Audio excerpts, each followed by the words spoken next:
상대적으로 인체에 직접적인 작용이 덜하다. 이렇게 두 가지로 구분되는 핵심적인 차이점은 내 몸을 위한 넓고 얕은 지식의 3분 약사 노약사입니다.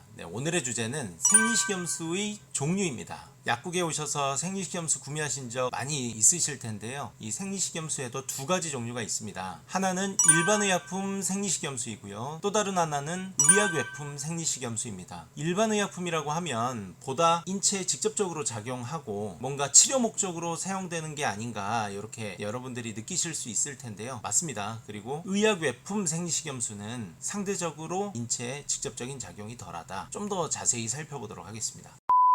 이렇게 두 가지로 구분되는 핵심적인 차이점은 첫 번째로 일반 의약품 생리식염수는 멸균 처리를 했다라는 것입니다. 멸균 처리를 했기 때문에 또 다른 차이점이 여기서 발생합니다. 일반 의약품 생리식염수에는 보존제가 들어가 있지가 않습니다. 그렇지만 의약 외품 생리식염수에는 보존제가 들어가 있어요. 보존제의 이름은 소르빈산 칼륨이라는 보존제입니다. 이로써 결국 전자인 일반 의약품 생리식염수는 인체 안으로 직접 들어가도 문제가 없습니다. 예를 들면 상처가 났을 때 상처 소독용으로 사용을 한다든지, 상처에 이렇게 소독용으로 사용하게 되면 당연히 상처를 타고 안에 세포 조직이나 혈관 쪽으로도 들어갈 수가 있는 거죠. 그래도 문제가 없다는 겁니다. 그리고 우리가 코 세척을 할 때 생리식염수를 사용하죠. 생리식염수를 사용해서 코 세척을 하게 되면 비점막과 같은 부분에 닿게 되는데 그래도 괜찮다라는 겁니다. 그리고 또 다른 경우는 뭐가 있죠? 천식 환자분들이 흡입기를 이용해서 흡입할 때 흡입액을 희석하는 용도로도 사용할 수가 있고요. 그러니까 폐 쪽으로, 폐점막 쪽으로 들어가도 문제가 없는 그런 제품이 바로 일반의약품 생리식염수입니다. 이 제품은 극기야는 혈관에도 주입할 수가 있어요. 그래서 관류용이라고도 합니다. 반면 아까 말씀드린 그러한 이제 보존제가 들어가 있는 의약외품 생리식염수의 경우에는 오로지 렌즈 세척용으로만 사용을 해야 됩니다. 이 제품에는 일단 멸균 처리가 되어 있지가 않아요. 멸균 처리가 되어 있지 않기 때문에 이걸 보완하기 위해서 생리식염수에 소르빈산 칼륨과 같은 보존제를 집어넣게 되는데 이 보존제가 인체에 직접 닿게 되면 문제가 일어날 수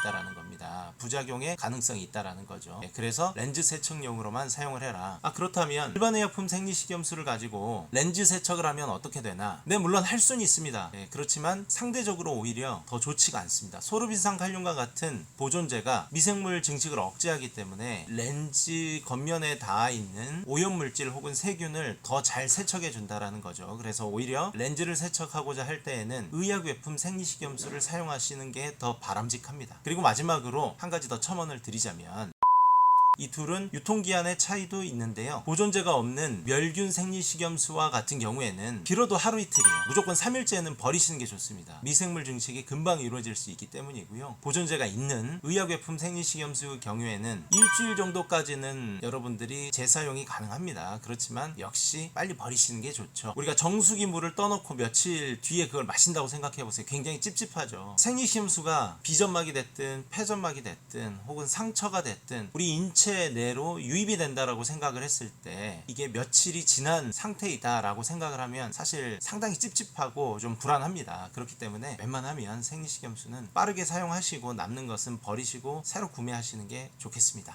그리고 마지막으로 하나 더. 이렇게 20cc 정도로 소포장된 생리식염수도 있어요. 이런 제품들을 사용하면 보다 더 유통기한에서 자유로울 수 있겠죠. 이거는 참고해 주시기 바랍니다. 감사합니다.